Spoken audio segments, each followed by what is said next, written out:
तो 2024 का चुनाव चल रहा है। उस चुनाव में कई सारी हस्तियां हैं जो चुनाव प्रचार में लगी हुई हैं।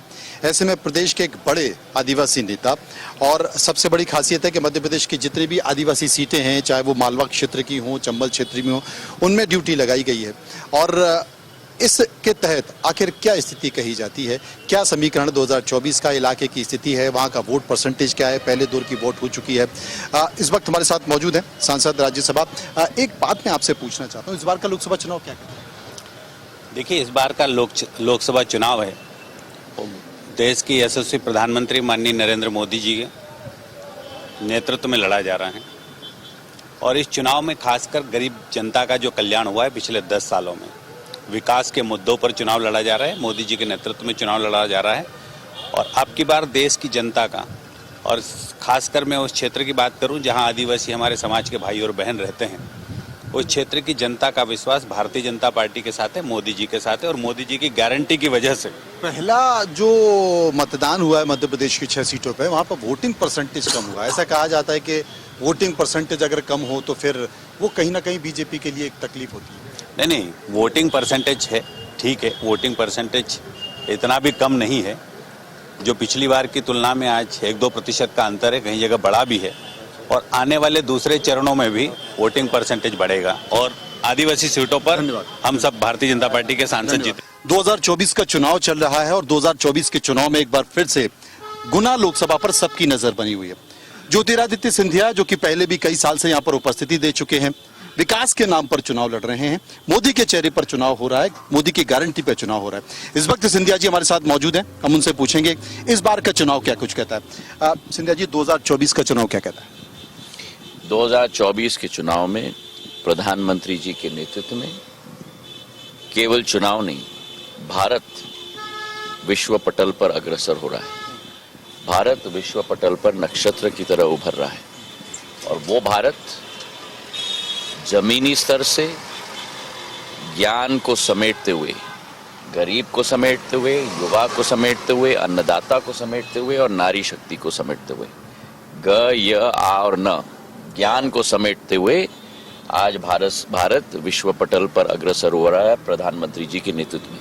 इतिहास में कभी भी, भारत के इतिहास में स्वतंत्रता के बाद इतनी गहरी तरीके से एक एक योजना का क्रियान्वयन भारत के इतिहास में नहीं हुआ है जो पिछले 10 वर्षों में प्रधानमंत्री जी के नेतृत्व में हुआ है। कुछ उदाहरण मैं आपको, मनोज जी, आपको दे दूं। आयुष्मान कार्ड जो आज 30 करोड़ लोगों के हाथों में पहुंच गया है, जहां 5 लाख स्वास्थ्य का लाभ निःशुल्क देश के किसी भी अस्पताल में जो रजिस्टर्ड हों उनमें उपलब्ध हर एक व्यक्ति को। किसान सम्मान निधि, 11 करोड़ किसान जुड़े हुए हैं, 6,000 रुपया हर वर्ष डायरेक्ट उनके खाते में। और सबसे महत्वपूर्ण मुद्दा जो आप और हम बार बार कहते हैं, कोई भ्रष्टाचार नहीं। 6,000 मतलब 6,000, 5,999 नहीं, 6,000 रुपया बिना किसी बिचौलिए के। लेकिन मैं यहाँ पर कई जगह घुमा, मुझे देखने में मिला है कि जो शौचालय हैं, जो प्रधानमंत्री आवास बन रहे हैं, उनमें अभी भी जो छोटे स्तर के प्रशासनिक अधिकारी हैं वो कुछ पैसा ले रहे हैं कि साहब 10,000 दो तब हमको प्रधानमंत्री आवास बनेगा। देखिए, ये संभव ही नहीं हो सकता। प्रधानमंत्री जी के नेतृत्व में और डबल इंजन की सरकार मोहन यादव जी के नेतृत्व में मध्य प्रदेश में एक एक लाभार्थी को अपना हक मिले, ये डबल इंजन की सरकार का लक्ष्य नहीं, हमारा धर्म है।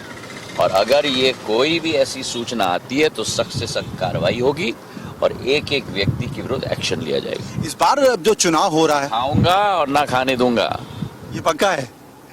ये न खाऊंगा ना खाने दूंगा, भले ही पुराना नारा हो गया, लेकिन ये अब भी चल रहा है। एक बड़ी चीज है, क्योंकि आप विकास के मुद्दे पर चुनाव लड़ रहे हैं, लेकिन विपक्ष के पास ऐसा कोई मुद्दा तो नहीं है। लेकिन विपक्ष कैसा एक नया नैरेटिव सेट करने की कोशिश की जा रही है गुना में कि साहब ज्योतिरादित्य सिंधिया जी तो बाहर ही कैंडिडेट हैं और लोकल के लोगों को प्रतिनिधित्व मिलना चाहिए। ये क्या मुद्दा? तो जो कांग्रेस है यही मुद्दा 17 साल क्यों नहीं उठाया?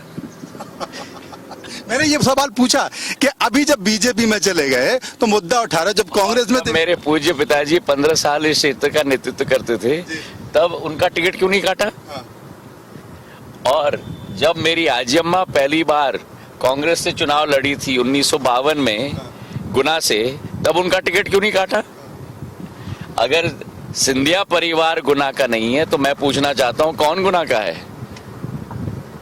ये बड़ा सवाल है कि कौन गुनाह का है।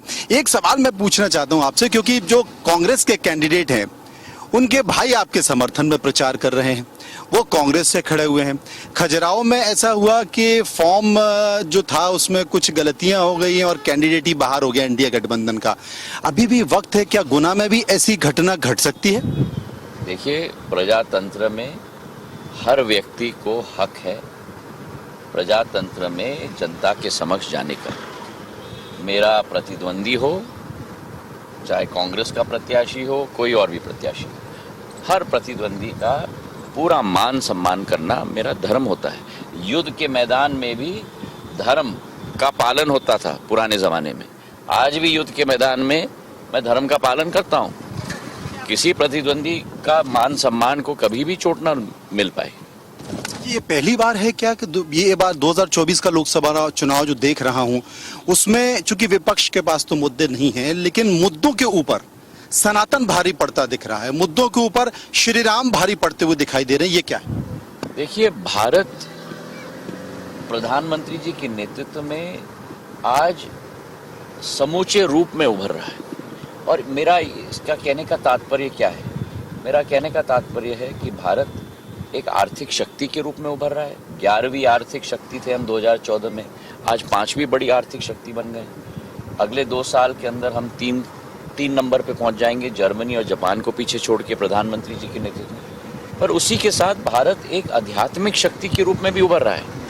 आप बात करिए केदारनाथ से बद्रीनाथ तक, केदारनाथ बद्रीनाथ से काशी विश्वनाथ तक, काशी विश्वनाथ से अयोध्या धाम तक, अयोध्या धाम से उज्जैन महाकाल तक, महाकाल से हमारे गुरुवायूर के मंदिर तक, गुरुवायूर से मदुराई तक, मदुराई से रंगनाथ स्वामी मंदिर तक, रंगनाथ स्वामी से कन्याकुमारी तक, कन्याकुमारी से रामेश्वरम तक। आज भारत एक आध्यात्मिक शक्ति के रूप में उभर रहा है। जब राम मंदिर का लोकार्पण प्रधानमंत्री जी के द्वारा किया गया, रामलला की प्राण प्रतिष्ठा वहां की गई, केवल भारत के 140 करोड़ लोग नहीं देख रहे थे, विश्व के लोग देख रहे थे। न्यूयॉर्क के टाइम स्क्वायर से, लंदन से ट्रफेलगर स्क्वायर से, पेरिस के शॉज़-एलिज़े तक।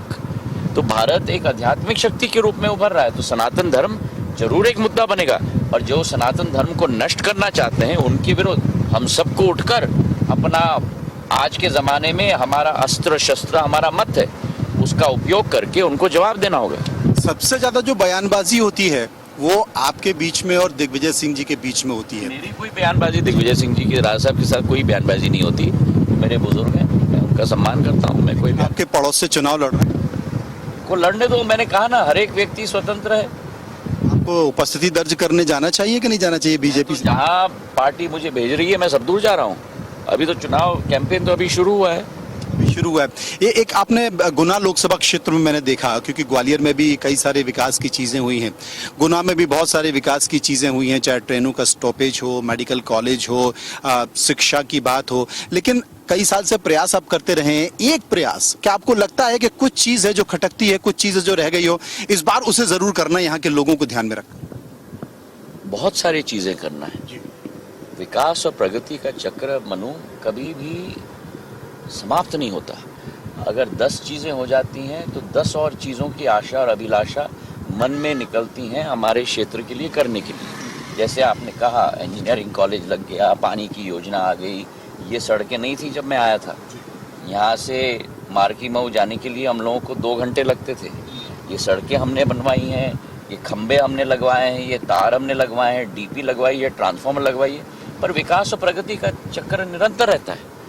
अभी भी चुनाव के पहले 5 स्टॉपेजेस ट्रेन की दी, 1 अशोकनगर में, 4 मुंगावली में, 2 बदरवास में, और वो निरंतर चलता रहेगा। मेरा जनसेवा में मेरा लक्ष्य राजनीति नहीं है, मेरा लक्ष्य विकास और प्रगति है, और विकास और प्रगति तो निरंतर होता है। इस बार मैं एक चीज देख रहा हूं, क्योंकि मुरैना में भी आपका प्रभाव है, ग्वालियर में भी आपका प्रभाव है, आपका प्रभाव गुना में भी है, प्रदेश में भी है, और देश में कई जगह से डिमांड भी है आपके प्रचार की, लेकिन चूंकि आपका अपना खुद का चुनाव उसमें व्यस्तता है। इस बार जो समर्थक आपके ग्वालियर में हैं, मुरैना में हैं, भिंड में, आपने उन समर्थकों को यहाँ नहीं आने दिया।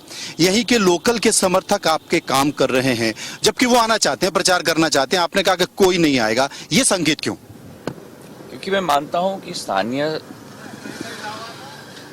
जब युद्ध लड़ी जाती है तो स्थानीय सेना के आधार पर लड़ी जाती है, और स्थानीय सेना को वो मान, सम्मान, पहचान और वो जिम्मेदारी भी देना हमारा दायित्व होता है, और इसलिए हम लोग ने इस बार ये किया है। बहुत बहुत धन्यवाद। कार्यकर्ता आ गए आपके, कुछ कार्यकर्ता आ गए हैं, वो माल्यार्पण कर रहे हैं। देखिए ज्योतिरादित्य सिंधिया जी का स्वागत करते हुए उनके कार्यकर्ता, और चुनाव में इस तरह की तस्वीरें मिलती हैं, और क्योंकि कार्यकर्ता बेसब्री से इंतजार करते हैं अपने नेता को देखने के लिए, अपने नेता को समझने के लिए, अपनी झलक पाने के लिए। और जो सांसद हैं, उनके प्रतिनिधि हैं, जनप्रतिनिधि हैं, वो भी ये संकेत देते हैं, वो भी सभी लोगों को ये संकेत देते हैं कि मैं उनके साथ हूँ, उनकी समस्याओं में, उनकी तकलीफ में भरोसा जताते हुए, भरोसा दिलाते हुए, और लोगों को भरोसा हो जाता है कि हमारे जनप्रतिनिधि हमारे साथ है, उम्मीदों के साथ। एक सवाल और है सीता जी, एक लास्ट सवाल मेरा ये है कि यहाँ से जो लोकसभा के प्रतिनिधि थे, उनका टिकट पार्टी ने नहीं दिया, वो आपको दिया है। इन सब के बीच क्या कोई उनकी नाराजगी है, या वो आपके लिए काम कर रहे हैं, या कोई भरोसा? नहीं, किसकी बात की आप? मैं बात कर रहा हूँ केपी यादव की, जिनका टिकट कट गया। नहीं, देखिए, मेरा भारतीय जनता पार्टी का एक एक कार्यकर्ता मेरा परिवार है, और सभी के साथ मिलकर सामूहिक रूप से हम लोग आगे बढ़ रहे हैं। प्रधानमंत्री जी के हाथों को मजबूत करना है, भारत को आगे बढ़ाना है, मध्य प्रदेश को आगे बढ़ाना है, और गुना को आगे बढ़ाना है, और उसी भावना के साथ हम लोग आगे बढ़ रहे हैं। उसी भावना के साथ आगे बढ़ रहे हैं, और यही भारतीय जनता पार्टी की खूबसूरती भी है कि पार्टी एक बार जो तय कर देती है, सभी लोग उसके साथ चल के काम करते हैं, सभी लोग उसके साथ चल के मिलते हैं, और पार्टी का संकेत भी है। शायद इसलिए विश्व की सबसे बड़ी पार्टी एक और संकेत रचने जा रही है। गुना लोकसभा का क्षेत्र है, गुना लोकसभा क्षेत्र में सांसद राज्यसभा है सुमेर सिंह सोलंकी, वो भी सिंधिया जी के कार्यक्रम में, सभाओं में शामिल हो रहे हैं। सुमेर सिंह जी, गुना क्या कहता है? देखिए, मैं विशेषकर गुना के हमारे आदिवासी भाइयों और बहनों के बीच में रोज पहुंच रहा हूं जी, और इस बार गुना के अंदर महाराज साहब चुनाव लड़ रहे हैं, और हमारे आदिवासी भाइयों और बहनों के बीच में और गरीबों के बीच में जिस प्रकार से माननीय प्रधानमंत्री जी ने विकास के काम किए, गरीब भाइयों और बहनों की जिंदगी बदलने का काम किया है, उन सब की वजह से महाराज साहब को पूरी तरीके से आशीर्वाद देने के लिए गुना इस बार तैयार है, और मुझे पूरा भरोसा है कि गुना की जनता महाराज साहब को और मोदी जी को आशीर्वाद देगी, और भारी बहुमत के साथ गुना लोकसभा चुनाव जीतेगी। गुना, ग्वालियर, मालवा, चूंकि आप मालवा से आते हैं, मालवा में भी सिंधिया परिवार का प्रभाव है, उनकी लोकप्रियता है, प्रदेश और देश में भी लोग उनको बड़ी चाहत देखी जाती है। ज्योतिरादित्य सिंधिया जी के बारे में क्या कहेंगे आप? देखिए, सिंधिया परिवार का देश की जनता के प्रति एक प्रेम है, और उसी की वजह से जनता जो है देश के कोने कोने में सिंधिया परिवार के प्रति प्रेम रखती है, और विश्वास और आस्था भी रखती है। आज निवाड़ और मालवा की बात करूं तो हमारे निवाड़ मालवा का हर आदिवासी बंधु, जहां बहुत पहले की बात बताऊं, मैं जब छोटा था तब राजमाता सिंधिया जी जब जाती थी तो आदिवासी समुदाय पूरा पलक पावड़े बिछाकर उनका स्वागत और अभिनंदन करते हैं। और आज महाराज सिंधिया जी अगर वहाँ जाएंगे, ज्योतिरादित्य सिंधिया जी, तो मैं एक देख चुका हूँ, धार, झाबुआ, अलीराजपुर, बड़वानी, खरगोन जैसे जिले में जब प्रवास हुआ तो वहाँ की जनता टूट पड़ी महाराज साहब से मिलने के लिए। ये सिंधिया परिवार के प्रति जनता का प्रेम और विश्वास है। ये बड़ी चीज है। राजनीति में बहुत सारे राज परिवार मैंने भी देखे हैं, क्योंकि करीब 25 साल से तो मैं पत्रकारिता में हूँ, ग्वालियर से लेकर दिल्ली तक और पूरे मध्य प्रदेश में कवर कर रहा हूँ।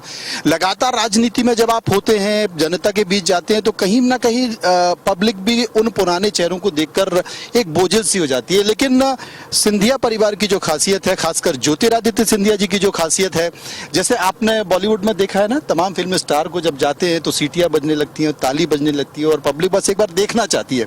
तो ऐसे ही गुना, ग्वालियर, मध्य प्रदेश के तमाम अंचल में तस्वीर दिखाई देती है। गुना लोकसभा हम चल रहे हैं, वहां पर भी आपको ऐसी ही तस्वीर दिखाएंगे, लोकप्रियता की तस्वीर दिखाएंगे, और ज्योतिरादित्य सिंधिया जी का निराला अंदाज भी आपको दिखाएंगे। बस आप चलते रहिए हमारे साथ।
गुना की बमौरी लोकसभा में इस वक्त हम मौजूद हैं। बमौरी विधानसभा यहाँ पर है, गुना लोकसभा क्षेत्र की, वो तमाम लोग मौजूद हैं।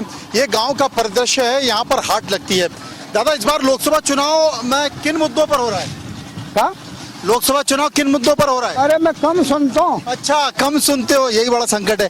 लोकसभा चुनाव में क्या मुद्दा है? मैं नहीं जानती हूँ भैया, मैं नहीं जानू। ये कितने भोले भाले लोग होते हैं यहाँ के, सीधे साधे लोग हैं, कुछ महिलाएं।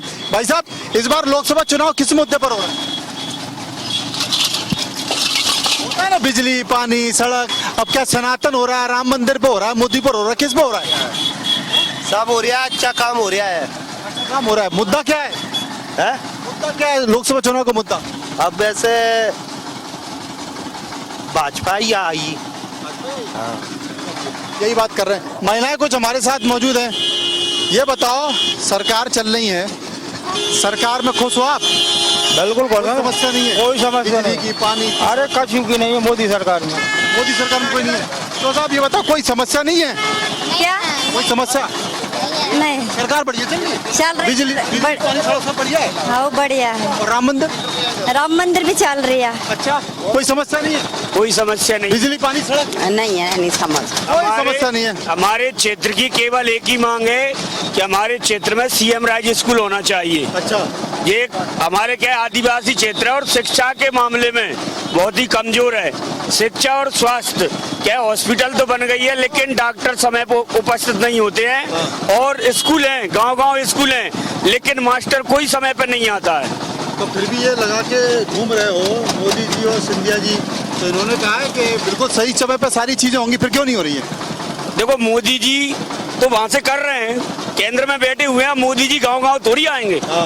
लेकिन जो जिला प्रशासन बैठता है, जो जैसे डीओ साहब है, शिक्षा विभाग में है, कलेक्टर साहब है, उनकी भी तो जवाबदारी होती है। तो वो तो इनकी बात नहीं मान रहे क्या? तो इनकी बात कैसे मानेंगे? जनता को भी तो मनवाना पड़ती है, जनता कहती है। हाँ भैया, इसलिए हमारी मेन समस्या यही है। यही मेन समस्या है। सनराइज मेन समस्या क्या है? हाँ, लाइट की समस्या है। इधर लाइट काट देते, बार बार पानी देते थे। लाइट काट देते हैं? हाँ। पानी देते नहीं है? पानी देते समय। और अब तुम बताओ, ये कहाँ कान मान पे लगाए घूम रहे हो, क्या है? अरे बताओ, बढ़िया है। क्या है बताओ, सब बढ़िया है। और समस्या क्या है? कुछ नहीं है। अरे कुछ तो होगी। कुछ का कोई बेहदी 100 साल हैं? 100 साल हाँ। मतलब बना ली। हाँ। सरपंच सेक्रेटरी को रुपये नहीं डालते हैं हम देवा में, अच्छा, खाते में। और बड़ा समस्या है। अच्छा, ये भाई साहब सब ठीक चल रहा है? समस्या क्या है?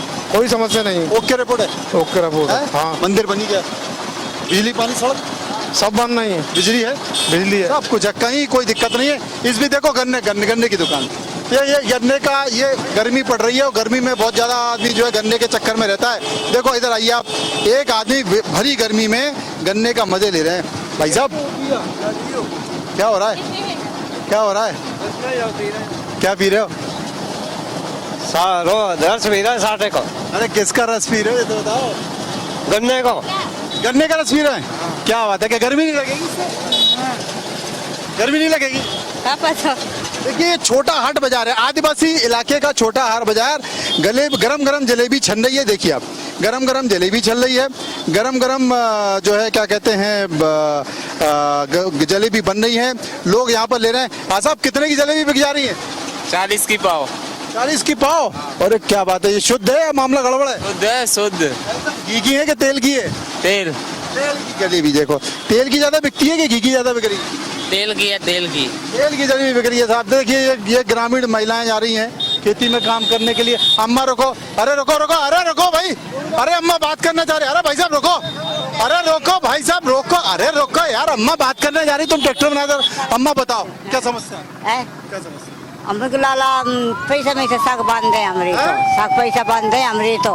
अच्छा, और अकेले 60 साल के देते लाला हमारे, पैसा नहीं मिल रहे और पैसा बंद कर गए। और मजूरी मंजूरी नहीं बने बेटा, नहीं मिल पा रही है? नहीं तो बने। भाई साहब आइए, ये भाई साहब ट्रैक्टर चला रहे हैं, इनसे हम बात करते समझने की कोशिश करेंगे। ये बताओ भाई साहब, क्या समस्या है?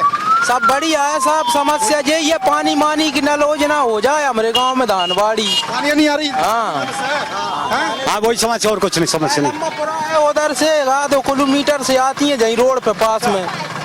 और ये पैसा भी नहीं मिल रहा है, औरत बानी इनको काहे के पैसा नहीं मिले? जी मोदी भैया के, मोदी भैया के मुझे पैसा ही नहीं मिले। लाडली बहना के का? हाँ, और नहीं मिले भाई साहब। अब पानी नहीं है यार, पानी पानी सब करना। पैसा नहीं मिल रहा। देखिए ये इलाका है, मेरे पीछे आप देख रहे हैं पूरा हाट बाजार लगा हुआ है। बहुत सारी उम्मीदें हैं, हमारी जो महिलाएं हैं, आदिवासी महिलाएं हैं, वो लगातार विचार करने की कोशिश कर रही हैं। इस तरह का हाट बाजार है जो अलग संकेत देता है। तो गुना लोकसभा क्षेत्र की कई सारी तस्वीरों को हमने बताया, ये वो इलाका है जो अलग अलग संकेत देता रहा है। लेकिन इन संकेतों के बीच 2024 लोकसभा चुनाव, देश की नजरें गुना लोकसभा में भी है, जहां से कि ज्योतिरादित्य सिंधिया चुनाव लड़ रहे हैं।